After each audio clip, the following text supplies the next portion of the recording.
Hey everyone, so I just wanted to catch up a bit and do a triple episode review. So we're going to be reviewing episode 34, 35 and 36. This will be pretty short because episode 35 was pretty much a recap episode. But starting off with episode 34, it was pretty much the aftermath of the exhibition match between Fukuhara and Miyagi Academy.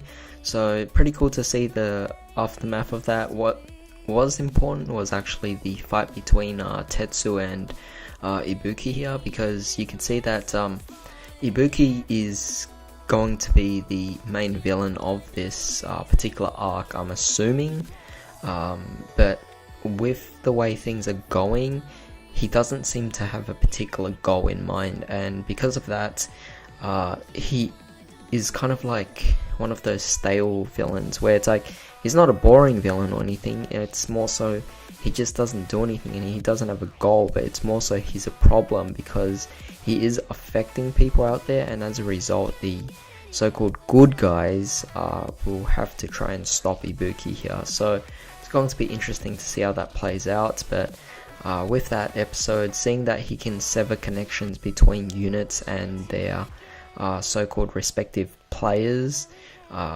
it's really a mysterious power. And you know, at this point in time, you think, and compared to the original series, that the main villain of the Link Joker arc was mainly the Void, really. And even in Asia Circuit, Leon was the one who was being manipulated by the Void, so it's going to be interesting to see how this goes. Now obviously we know that Ibuki is going to be using the leaders here, which is really awesome.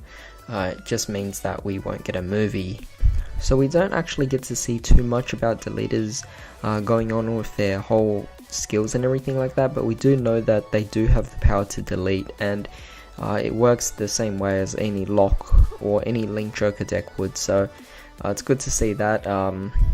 You know, like G ended pretty recently still, like it's still in my mind, but overall just seeing Link Joker again is bringing back a bit of nostalgia here, so definitely really cool to see that. But overall, in episode 35 on the other hand, unfortunately it was just a recap episode. However, I found it was pretty nice bringing things to reality here, because that episode they were able to tie in these recaps with Corin's exhaustion as an idol, and it's a really realistic thing that was never explored in the original series, and because of that it was kind of unrealistic in this one. It was definitely nice to see that, you know, Corin being able to balance school, her idol life, and even the Cardfight club, it's going to be very difficult. So with that, you also have fans that are constantly talk to you or interact with you every day, and you know, it is going to be tiresome considering you're able to balance all these things at once. You can't even get a bit of rest or anything, so you know, it's kind of unfortunate to see that Corin had to actually go through that, and it makes her more of a relatable character. So it's definitely very cool that Bushiroad actually is doing that on her, despite the fact that it's not even that much. It's done in a recap episode, but I like how it goes about, because more characters are able to actually get a specific focus due to relatability here. But of course, moving on to episode 36, this is where things pick up for real.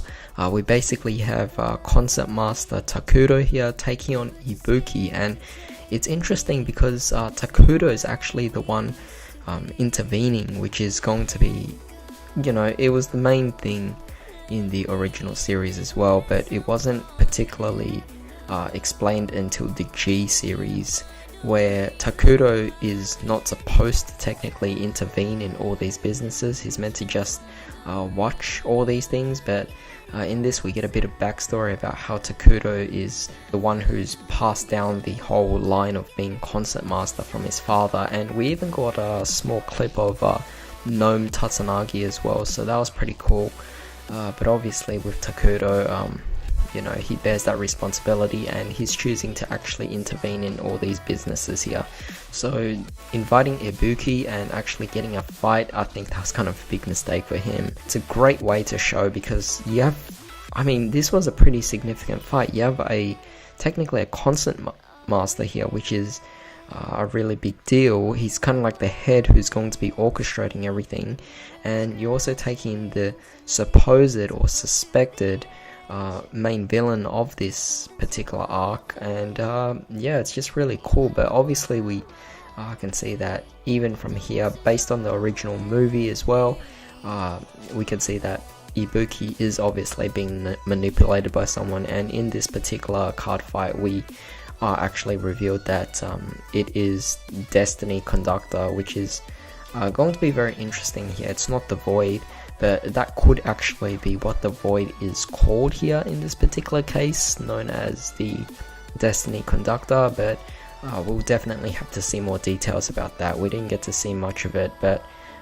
sad to see that Takuto actually lost in this, but it makes sense. We're meant to be hyping up Ibuki here with his deleters, and from here, right off the bat, Takuto is now being possessed by the conductor here, the Destiny Conductor, and from that it's definitely going to be really interesting, and this probably will bring back memories of Link Joker again. But now I'm really curious as to how this will play out, because it's already taking a completely different turn from the original series, so we can only speculate what will actually happen. But yeah, that's pretty much it for this particular episode. It was just really cool to see the different card fights.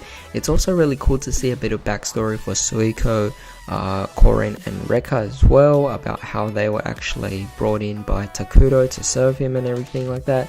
And also nice to see that they were actually partly connected as well, so hopefully they all play a bigger part in this, because Ultra Rare didn't really play much of a big part in the original series, despite the fact that they were technically under the whole, you know, service of the whole concept master here. But you know, I guess in this one they're doing a lot better at that. So great job on Bushiroad here on actually, you know, giving characters great screen time, backstories, not just completely ignoring them.